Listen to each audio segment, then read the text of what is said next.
Hi, it's Maggie. Today I'm doing the chart of J.K. Rowling of the Harry Potter series. Great writer. Yeah, I found her intriguing. Of course, everyone does. Everyone does.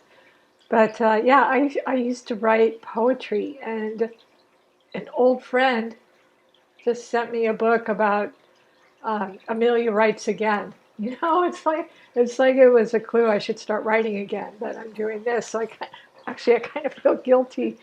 But yeah, the universe sends you like an omen. But anyway, back to J.K., one of the best writers in the world right now.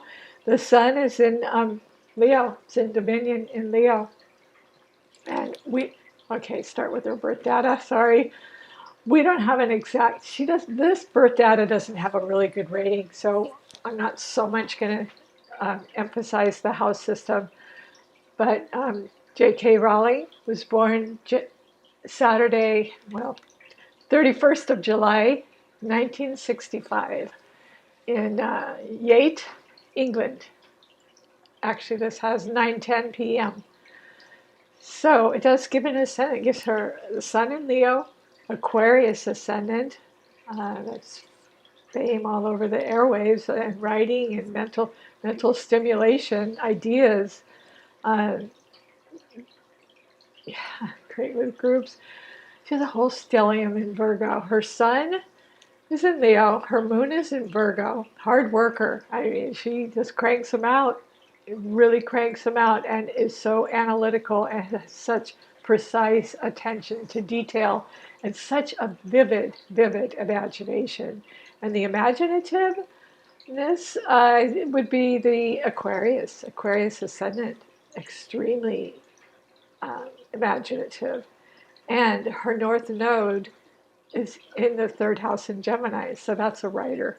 That is a writer, a communicator. Um, and so she's fulfilling her north node by writing. And of course, now that into movies and everything. But that brought her fame. Um, so Sun's in Dominion, Moon in Virgo. This also has Mercury in Virgo. It's in Dominion and exalted in Virgo. So she uses her Mercury writing her stories, and so she's got a loaded Virgo house. She has Mercury, Venus, what she likes, Pluto conjuncting Uranus, so and the moon. That's like Pluto conjunct Uranus, opposing Saturn in Pisces. That must have been very, very difficult for her. I understand she had some hard times. That would be that aspect in opposing Saturn, um, but she poured that into her writing, which is a great way to use Saturn and Pisces, and her ascendant and her north node. Also, she has Jupiter in Gemini. I know I'm kind of jumping around, but I'm trying to tie this all together.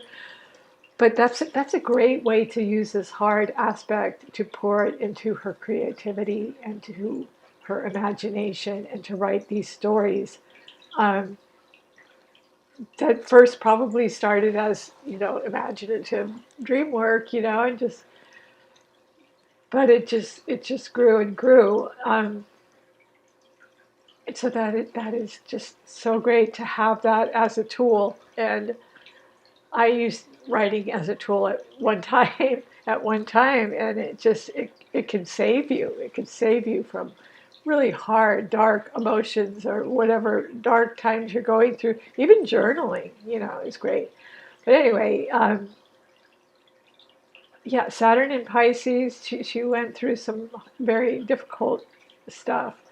Um, this has it in Saturn in her first house, so that probably felt pretty heavy and oppressive to her. But she took it out in her writing, and Mercury being exalted in Virgo, uh, conjuncting her Venus, and the Moon and Pluto. So yeah, Pluto, she was, her content is very Scorpionic. Pluto is the ruler of Scorpio, and Uranus is the ruler of Aquarius. So Her content was very unusual, like sorcerers and wizards, and and that's all very, you know, Scorpio, very unique, very unique. And her Neptune is in Scorpio. Her Neptune's in Scorpio. This has it in the eighth house, has it in the eighth house along with Mars in the eighth house in Libra. So she was able to bring her art to life. Neptune would be her art, bring it to life. And Neptune is trining her Pisces. Neptune in her midheaven, up in up in up on top of her chart. Her midheaven is Sagittarius, publishing. Sagittarius is publishing, travel, international, foreign law teaching. So all of the above for her. And Neptune and Mars are up there as well. So I look for planets up in the midheaven. So so she has this beautiful trine from Neptune to Pisces. Neptune's the ruler of Pisces. So that helped her to put her imaginative struggles into writing and to put them up there. Neptune being the ruler of Pisces, it helped her to. I don't know that she intended to be famous through her writing, but I mean, it just happened once she put it all down, and the authenticity of it just captured everyone's imagination.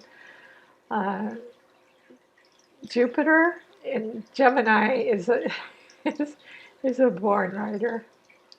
Jupiter just expanded her writing skills, and her North Node as well, along with Mercury.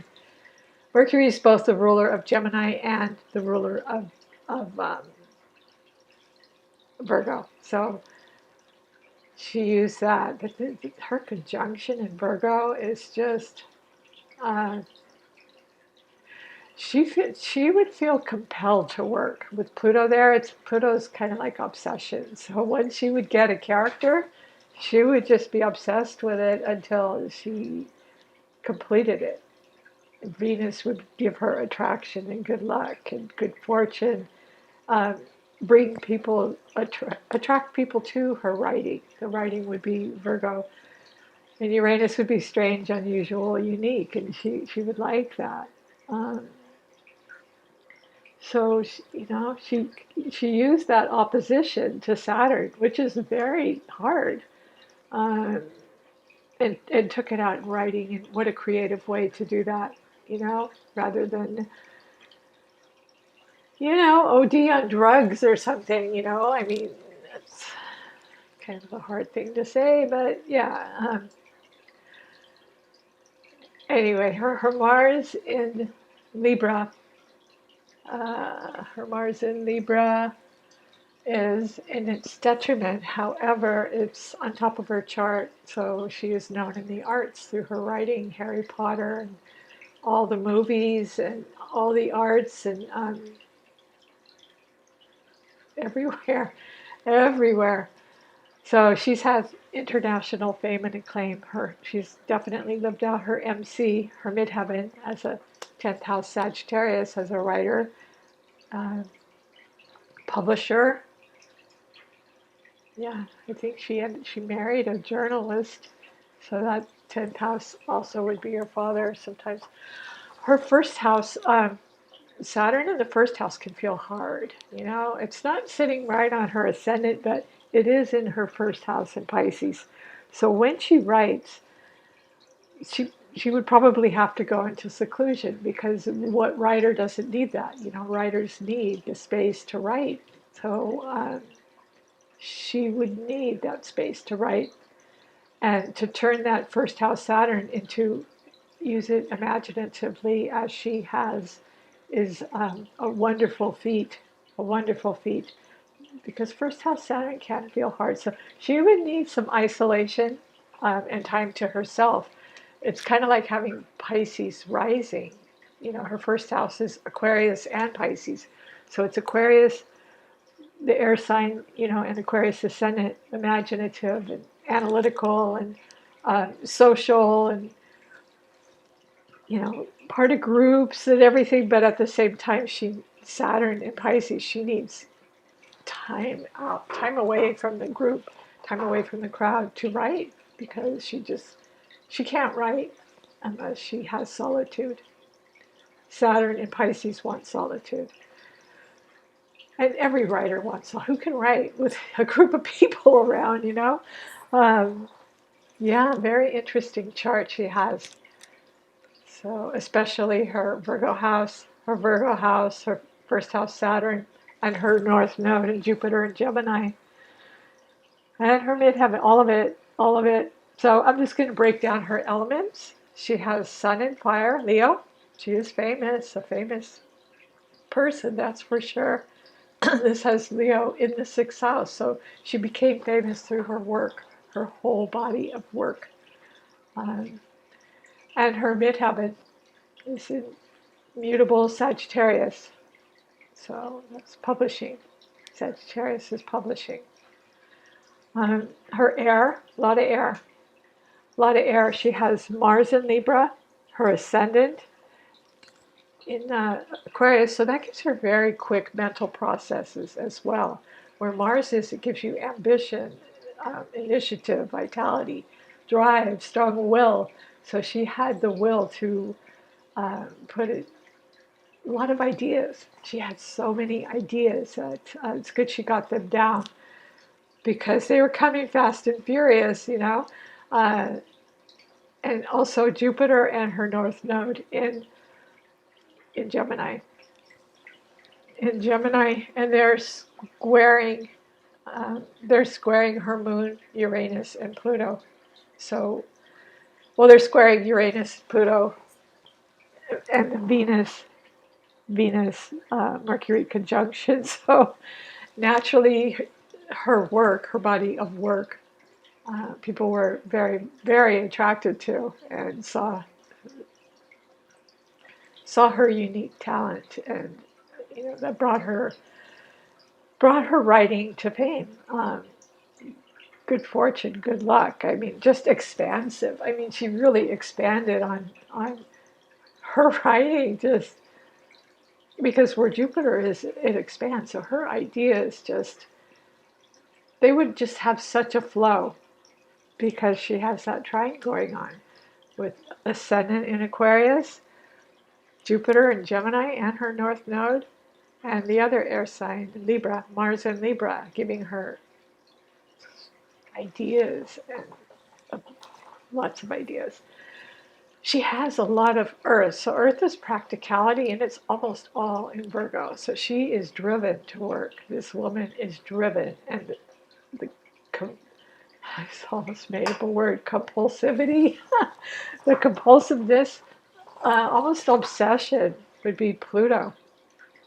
Pluto sitting almost right on top of Uranus. Pluto is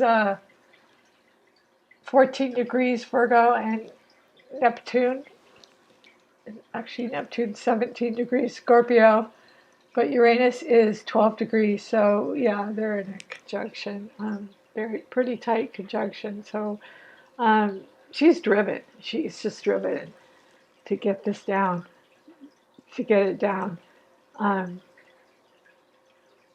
So yeah, this conjunction is all in Virgo. She is driven to work, and if she doesn't work, if she doesn't write, if she doesn't get all this down, because Pluto's the ruler of Scorpio, and it's opposing Saturn, and Saturn's got the whip out. Saturn, first house Saturn, is probably beating her up if she's not creating, if she's not writing, if she's not working. She would probably have this guilt complex going on, although maybe she doesn't have to. It's just would be there. But this has all this whole stellium of planets in her seventh house of partnerships. But it's in Virgo, but it's also shared with her seventh house is in Leo. So her sun is in Leo. but her stellium's in Virgo in the seventh house. So her, yeah, a lot of partnerships in her, her writing turned into motion pictures and just, yeah. Um, Her water, not a lot of water, but it is Neptune up in her midheaven gave her creative imagination ability, and it's trining her Saturn, her first house Saturn in Pisces. So she used that as sort of like a tuning fork for her occult, unique, different ideas, and worked very hard to get those down. So anyway, I hope you enjoyed this on J.K. Rowling. If you do, please like, subscribe, and share. And thank you for subscribing to my channel. And if you would like your chart done, I have this eclipse special going on till the end of February. Well, till the beginning of February, rather. At this time, I'm doing charts for $60. So any kind of chart you want done, please let me know. And take care.